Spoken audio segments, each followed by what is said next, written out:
Hi, everybody. Welcome back. And if you're new to my channel, my name is Brick, and I do crime stories based out of Michigan. I'm born and raised in Michigan, and I love it here. But I love crime stories too. I watch a lot of crime stories like Snap, 48 Hours, Dateline, just to name a few. And I thought that I would come to you with just some crime stories based out of Michigan that happened here in Michigan. Okay. And I'm going to do so today with a crime, an interesting crime. And I have a glass of wine because I like to unwind with crime. And if you would like to also pause and go get you a glass of wine. And also, please don't forget to subscribe to my channel. Help a girl out. So today is a heartbreaking story about a beautiful teenager by the name of Zion Foster. She was 17 years old and she disappeared January the 4th. She was last seen by her family in 2022. So Sierra Milton is Zion's mother. Okay. On January the 4th, 2022, Sierra asked her mother if she can go hang out with her 24-year-old cousin, Jalen. Jalen has been a part of the family by marriage for 15 years. She knew that her daughter adored her cousin Jalen by marriage, and he was even in her phone as favorite cousin. And so she knew him and had no problem with her daughter being with her cousin that she called Fabo. So, anyhow, this particular night, Jalen, he contacted Zion and asked her, did she want to smoke? He was en route dropping his girlfriend off at work, and he had his 1 and 2-year-old son in a car with him. He asked her, did she want to come and smoke? She replied yes through the text, so she asked her mother permission. And like I said, she knew him for 15 years. He was Favo on her phone. Gave her daughter permission to go hang out with Jalen. He picked her up,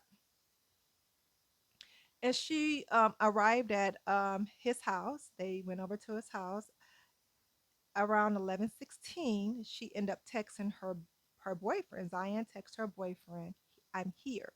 Okay, a text at 11:16. She's supposedly is downstairs on the couch. Jalen, he's putting his 1 and 2-year-old to sleep. After he do that, he comes down and he joins Zion on the couch to smoke their marijuana.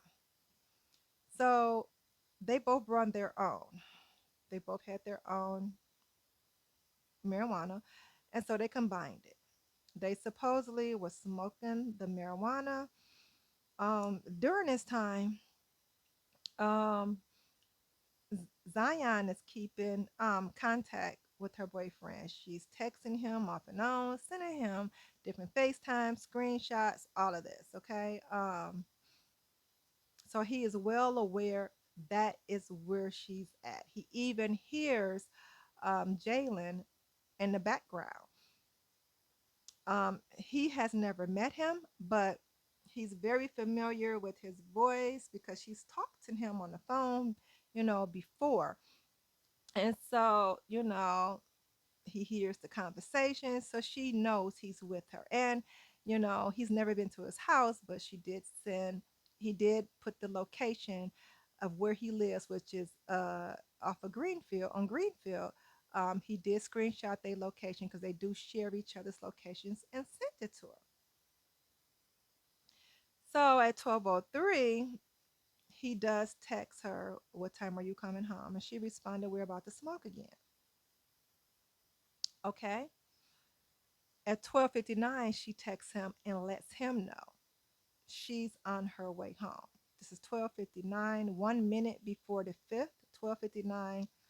Um, No, actually, it's 12:59, so it is considered the fifth at this point. Okay, that she's on her way home, almost 1 o'clock in the morning. That is the last contact that Zion's boyfriend Bertez has from her. Okay, his name is Bertez. So, meanwhile, I'm a firm believer that sometimes women, or a lot of times, we have women intuitions. You know, we can feel sometimes that maybe something is not right. You just get this feeling. So, like I said, he had dropped his girlfriend at work before he came to pick Zion out. Zion up so they can hang out, okay? Now, his girlfriend, her name is Katrina Smith, okay? So, Katrina, she's at work. She got dropped off by him. She wants to come home because she's not feeling well. And she probably wasn't feeling well. I think it was intuition. I think she felt something wasn't right, if you ask my opinion. So during this time, she is not aware that Jalen, which is kind of suspect to me also, she is not aware that Jalen even has company. Now, she has met Zion before at a family gathering, you know, like a couple years ago in 2019. But you live together, you and this woman. You don't tell her that you have company. You don't tell her that you're smoking with anybody. You making it seem like you're at home, just you and the children. So that's what she thought. Well, that's what he thought she thought. I think that she had some kind of intuition because she wanted to come home. And like I said, they're not blood cousins, and I'm not trying to say that it was anything sexual or any kind of relationship going on with these two, but I do would like to put that out there. They were not related by blood. Also, I'm going to say this for me. I think a 17-year-old young lady and a 24-year-old um, male is a little bit too much of a gap for me to be even hanging with, but that's just my opinion, okay? So, furthermore, Katrina wants to come home. So, she's also texting her boyfriend, Jalen, letting him know, that she's not feeling well. She texts him at 11:31. Hey, I'm not feeling well. I want to come home and lay down. At 11:46, she also texted him. 11:46, he replied back and said, I bet, baby. She texted him at 12:23, how's your high? He replied back, relaxing as hell. And he said that he fell asleep. Okay? He said he fell asleep. Now, at 12:59, we know that Zion already texted her boyfriend saying she's on her way home. Okay? So we're gonna go. That's at 12:59. She texts her boyfriend she want to go home. A little bit further at 1:22, early on the 5th of the morning of January. She texts her boyfriend again, Jalen, and says, Katrina texts him, I think I need to come home. And at 1:25, I don't feel good. Okay. Now that's at 1:25. I don't feel good. At 1:28, he texts her, you can make it, baby. Okay. He's telling her, you can make it. You saying you sick, but I'm telling you, you can make it. Okay. So at 1:32, she says, I'm feeling sick and having hot flashes. She needs to come home. Okay. That's at 1:32. So at 2:12, she texts him, she texts her back and say, do you want me to come and pick you up now? So finally, he's saying, okay, do you want me to come pick you up? He says, I will hop in the shower and I will kick my high. Okay. get his high calm down, and then I'm gonna come and get you. That's at 2:12 in the morning. At 2:21, they had a cat named Nyla. He texts her, Nyla scratched my neck. Now this is at 2:21 in the morning. Nyla scratched my neck. Now remind you at 12:59, we're gonna say 1 o'clock. Zion texted her boyfriend and said she was on her way home. So that's an hour and 20 minutes. Now Nyla scratched his neck. Okay. So within that hour and 20-minute gap, and now he supposedly is ready to go pick up his girlfriend. Now at first he kept, you can make it, just kind of like, in my opinion, blowing her off, because he's busy doing something else. Okay. She asked him, how did he scratch your neck? He said, well, he was trying to tickle her stomach and she scratched him. The cat supposedly scratched him. So if he had to tell her about a scratch on the neck, it had to have been something that his uh, girlfriend would have probably noticed. So he let her know about it. Okay. Meanwhile, back to Zion's boyfriend. Okay. The last text he received from her, like I said, was at 12:59 a.m. saying she was on her way home. Well, at 1:21 a.m., okay, he texts, I'm pissed. You let your phone die. He tried to reach her by phone, and the phone just went straight to voicemail. So, he still sent the text. He was pissed. He thought her phone died after he tried to call her and the phone went to voicemail. He also tried again at 2:35 in the morning, same thing. Well, at 8:53 a.m., he's kind of furious at this point. He wanted to make sure she got home safe. He texts her, "Are you alive?" You know, being sarcastic. Basically, not really thinking something like that is going on, but just texting. Hey, are you alive? I can't get in touch with you. At 9:04, he texts her, this is the worst day ever. He's hurt. He wants his girlfriend to respond. Where are you? So he ended up talking to her mother, the boyfriend, so trying to get in touch with her, they he asked her, hey, have you talked to Zion? He's letting her know. She's letting her know, no, I haven't talked to her. She left, with Jalen last night. Neither one of them know where this beautiful young lady, is at. You know what I'm saying? Um, Meanwhile, Zion's brother even go over there trying to find her over to Jalen's house. Jalen is now at this point trying to make up all kinds of excuses of how he has not seen Zion. He's even saying that he has not seen her in years. He hasn't been to East Point in a long time. And her mother is like, she just said you were coming to pick her up. What are you talking about? You know? So, he starts getting upset because, again, um, they're trying to find their daughter and they keep calling him.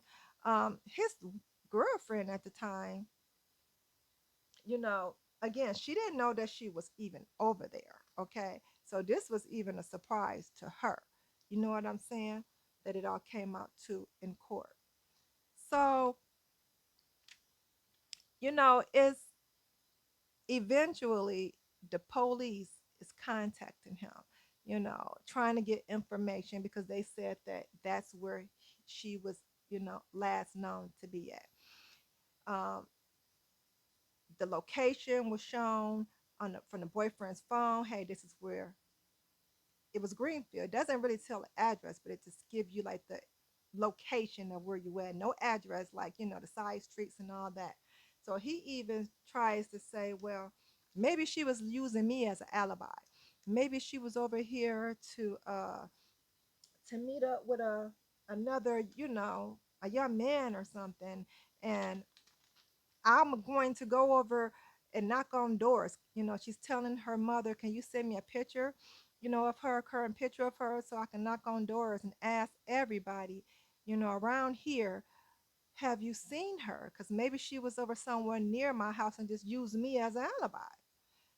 So at one point, the mother had got some flyers made. And he's even helping her pass flyers out, missing flyers of her through the neighborhood, okay, trying to search for this young lady, her daughter. Um, and he's still, you know, claiming he has no idea. So the mother, she ends up having one of Jalen's neighbors had ended up reaching out to the mother when they was filing out, passing out the flyers, and said, "Hey, I have a ring camera. Maybe I can look at my ring camera." It was right across from Jalen's house, to see if she was indeed over there. So she ended up putting up footage up on her ring camera, and it clearly showed how Zion was over there at the time he said she wasn't. Okay.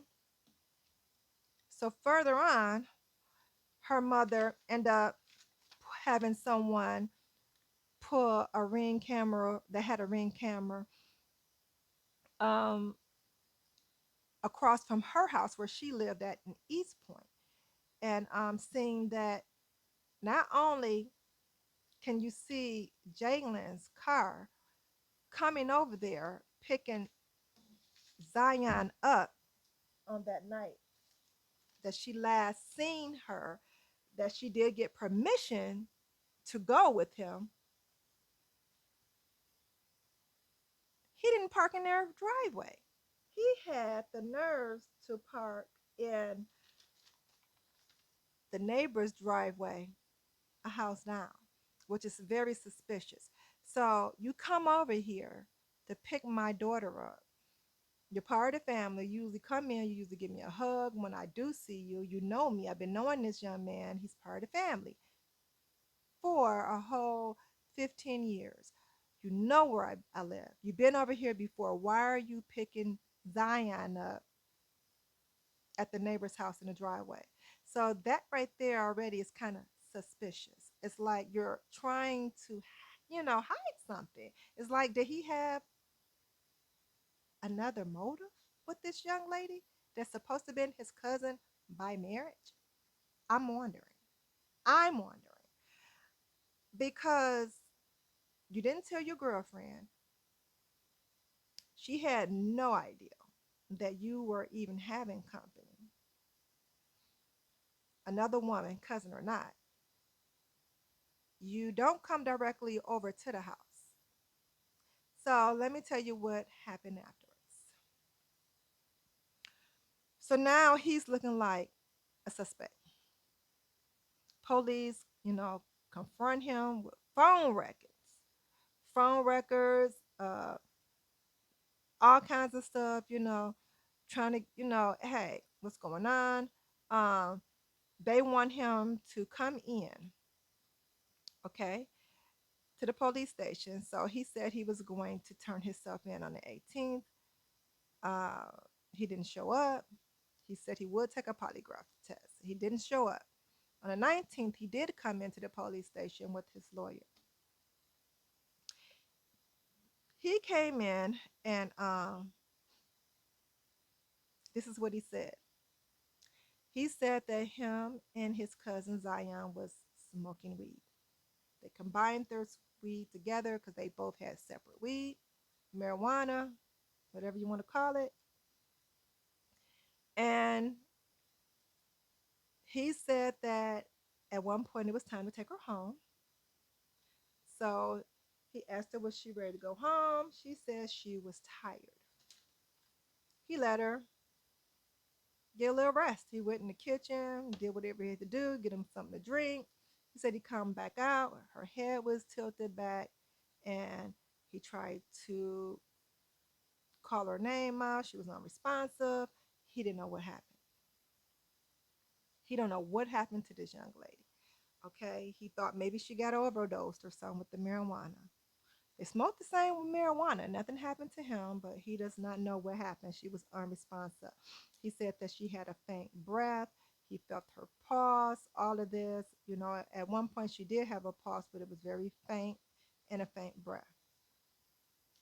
He panicked.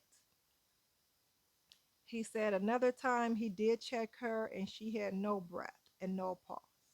He said he panicked. It would look like I killed her.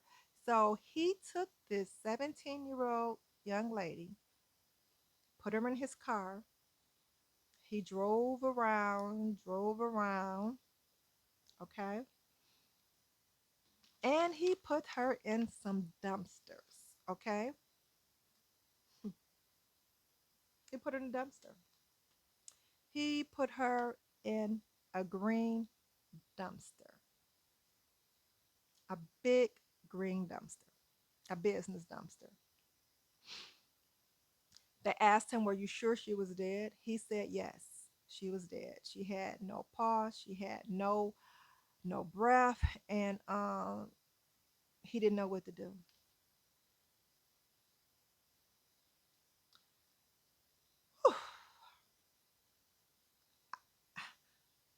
This is supposed to be family, okay? This is supposed to be family. Someone that you've known for 15 years of family. Someone that was in your phone, she had as favor. I don't know what happened.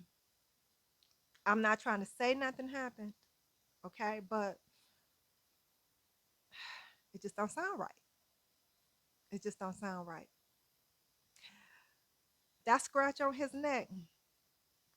No, it wasn't by no cat. If you ask me, I know it wasn't by no cat. I think that was supposed to be an alibi, a cover up or something. No, I I wasn't there, so I'm not saying it was a struggle. But in my opinion, what he's saying didn't happen. I just don't believe. I don't believe what happened. I don't believe it. Something had to happen, in my opinion. So the part that has me very, very much even more upset. Not only, like I said, is this beautiful young lady, only 17 years old, and she has not been seen again. Her body has not been located again. They have searched and searched and searched. And y'all know how big landfills of trash can be, how deep the depth of the trash that they put in those big holes. And her body has never been recovered. Never. He has admitted, and they have seen on videotape surveillance from the time that he claimed he was at that dumpster, putting her body in the car. I mean, out the trunk in a dumpster. They seen him on camera at that time in a in a in a hoving matter, like he's taking something heavy and placing it in the dumpster. So his car was on video. So the story that he has told the police about dumping her body has been found to be true. The circumstances surrounding the death, they don't have a clue. But by that being said, if he didn't do anything to her body, let's say he did not, I feel like there should be a charge or something about surrounding abuse of a corpse or anything, because he did say she was deceased. Still, whether she was deceased or not, to throw someone in the trash as if they're trash, incomprehensible. I just don't get it. especially family, someone that you claim that you love and that you were really close with. It's supposed to be family. Um, so, excuse me. It's time to unwind, y'all. It's time to unwind.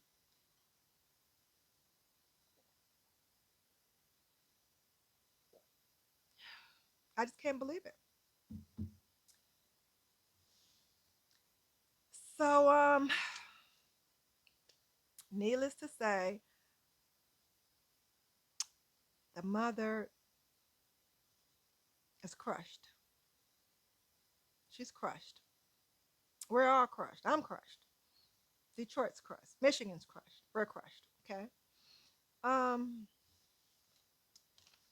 So I do have a video of the mother giving a statement at the preliminary hearing. So I'm going to let you listen to it. Okay. I don't know. It's probably about 8 minutes long. Okay. So this is the statement. This is what the mother had to say. Her heartbreaking statement of how she feels. Listen to it.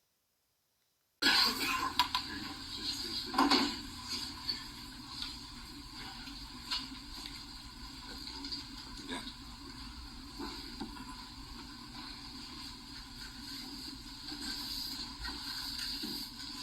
Can I have you state your name? Sierra Milton. Miss Melton, what would you like to tell me today?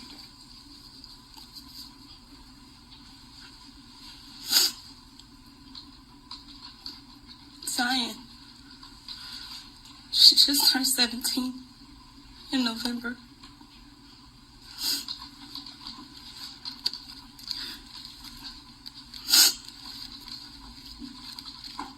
She shares her location with me everywhere she goes. She asks if she can go wherever I would allow her to go. There are yeses and there are nos. Because as a parent, you want to protect your babies.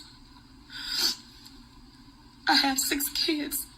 Zion is my oldest. All of my children look up to her.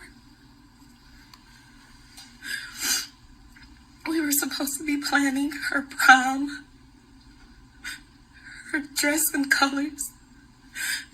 I'm still getting emails from the school right now for graduation pictures and just graduation. And now we can't do any of that because she asked me if she could go with Jalen. And I said yes because I trust him.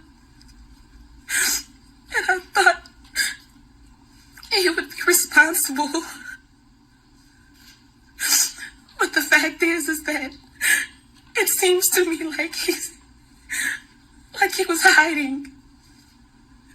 He didn't pull up in my driveway. He pulled up in my neighbor's driveway. And he's pulled up in my driveway before. We've given each other a hug. I've spoken to him. He came that night and he picked my baby up by pulling into my neighbor's driveway and then parking in the front of my other neighbor's driveway. He called me. I didn't call him. He called me on the 5th when my baby didn't come home. He called me to say, I don't know why Zion would lie and put me into this. I haven't seen her in years. I haven't seen her in months. And I'm like, what? It wasn't too long ago that I saw you. And even knowing that my baby has been in contact with him, I kept going to his house. I just wanted him to tell me the truth. I stayed up for nights, for days. panicking and being so fearful. God, please don't let my baby be dead. Please, God, don't let my baby be just thrown away like she's nothing. These are the things that I prayed. I was fasting, my children not getting sleep, not eating, can't go to work. I'm a single parent.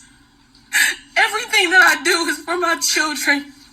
Every ounce of money and time or whatever and energy is for them. It's to make sure that they're good. It's to make sure that they're surrounded by people that love them and protect them. And so, yes, Zion, you can go with your cousin who you have in your phone as Favo because he's your favorite on that side of the family. And to say, you panicked. Then why didn't you think about my baby? What if you were so high you didn't know she was alive? And you just threw her in a dumpster in the cold without a coat? And if that's the case, that means that my baby was crushed in the process of how trash is taken and picked up and placed in a landfill where she will never be found. I will never know. I will never know. I won't get to see my baby again. And as far as the many times that I went to his house during the search, Your Honor, he helped me post flyers of my baby in his neighborhood, on the corner of his house, the street that he lives.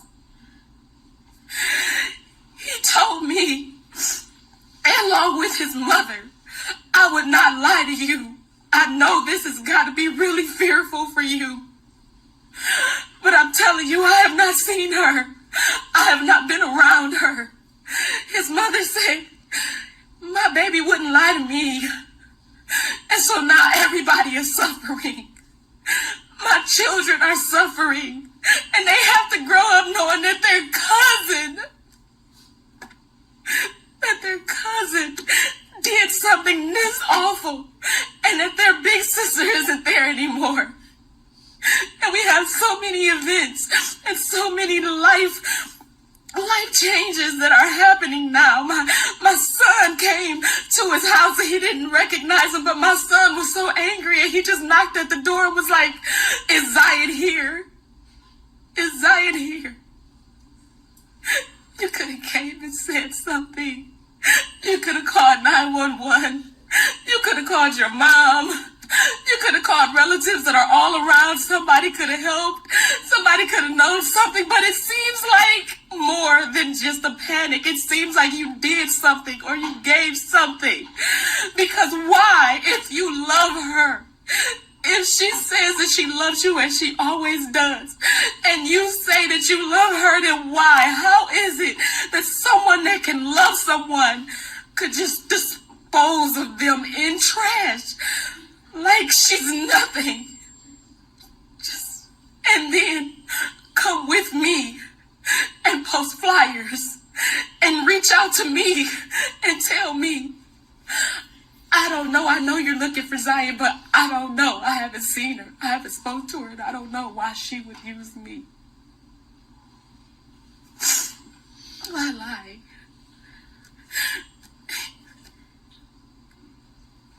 This is something that can't be repaired. She cannot be replaced. This cannot be rectified. And we will never have closure. And as much as I love you guys, as much as I love that family, you have caused such distinction that it's hard to trust family at all. And now my babies are even more isolated. Because how can I trust family when family is one who did this?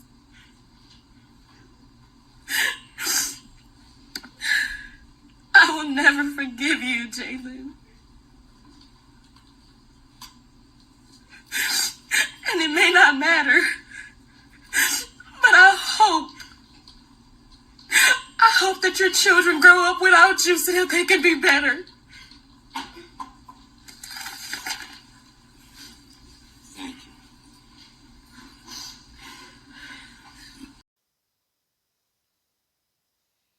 Yeah, right. I know, huh? And to make matters worse,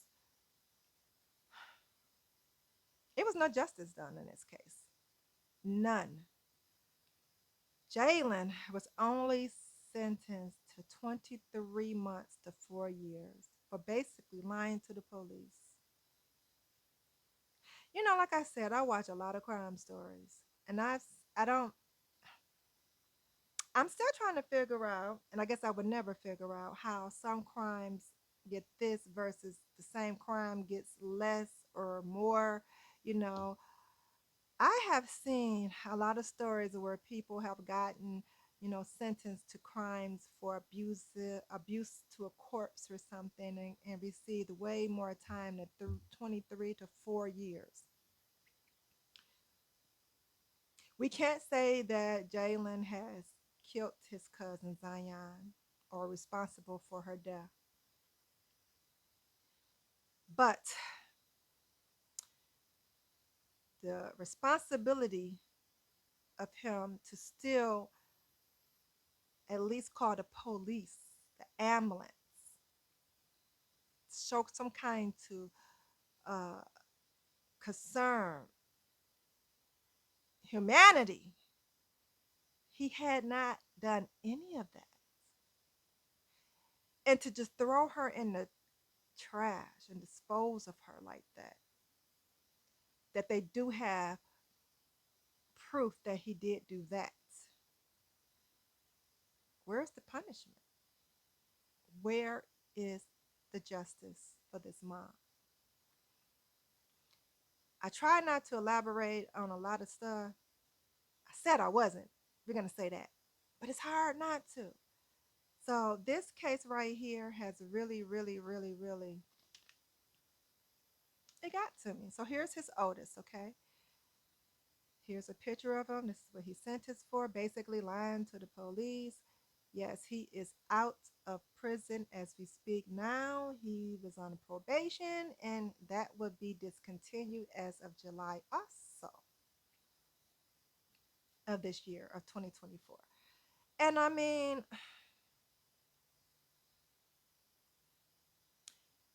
like I said, this is just really, really hard for me. I feel so sorry for you, Sierra. So sorry for you. I um I would love to give you a hug one day. I might run into you one day. Um, this right here, something needs to be done about it. I I'm also curious. I'm also curious. Is Katrina the mother of? Now I think they have 3 children. Because she was pregnant during the process of the case, because he was also getting very Jalen was also getting very angry with the fact that he was feeling bothered by the family because they were upsetting his girlfriend because she was pregnant. He wanted this to just be over with. So disrespectful. Is she still with him?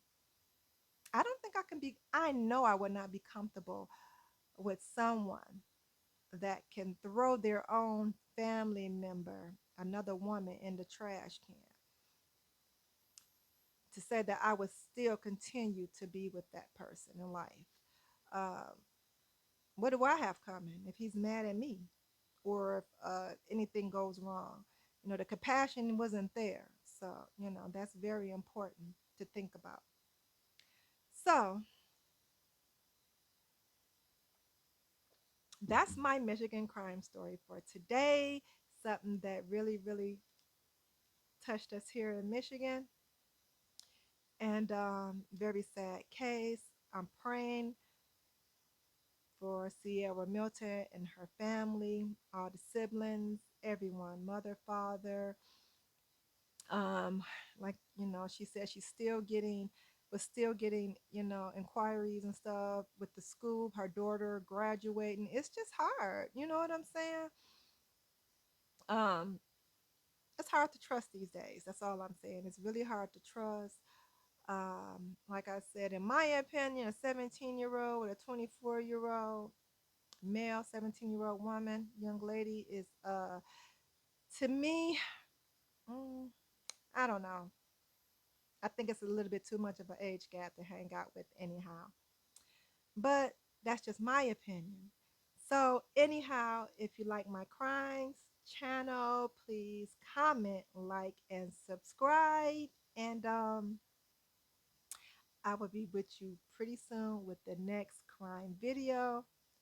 And have a great evening. And thanks for unwinding with me with crime.